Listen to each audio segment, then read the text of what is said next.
ప్రపంచంలోని ప్రతి సుఖాన్ని వదిలి ఒక దేవుడి కోసం జీవితం అర్పించగలరా మీరు నిజంగా? ఆమె పార్వతి, ఒక రాజకుమార్తె. ఆమెకు కావాల్సిన ప్రతీదీ ఉంది, కాని హృదయం మాత్రం ఖాళీగా ఉంది. ఎందుకంటే ఆమె మనసు ఒక్క వ్యక్తిలో మాత్రమే ఉంది, శివుడు.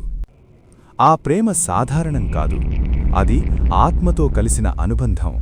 కాని ఆ ప్రేమను పొందడం అంత సులభం కాదు. ఆమె రాజభవనాన్ని వదిలి అరణ్యంలోకి వెళ్ళింది. చలి, వేడి, ఆకలి, దాహం ఏదీ ఆమెను ఆపలేదు. రోజులు కాదు, సంవత్సరాలు గడిచాయి. ఆమె శరీరం బలహీనపడింది, కాని భక్తి మరింత బలపడింది. ప్రపంచం ఆమెను పరీక్షించింది, కాని ఆమె ఒక్క క్షణం కూడా తన నిర్ణయాన్ని మార్చలేదు.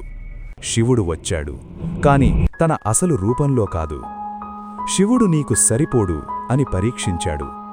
ఆమె కళ్లలో నీళ్లు, కాని మాటల్లో అచంచలమైన విశ్వాసం. అతనే నా ప్రపంచం. ఆ క్షణంలో శివుడు ప్రత్యక్షమయ్యాడు. ఆమె ప్రేమ ముందు మహాదేవుడే తలవంచాడు. ఈ కథ మనకు చెబుతోంది, నిజమైన ప్రేమ, నిజమైన భక్తి దేవుణ్ణే మన దగ్గరకు తీసుకువస్తాయి. కామెంట్లో ఓం నమః శివాయ అని రాయండి. మరిన్ని మహాగాథల కోసం ఫాలో అవ్వండి.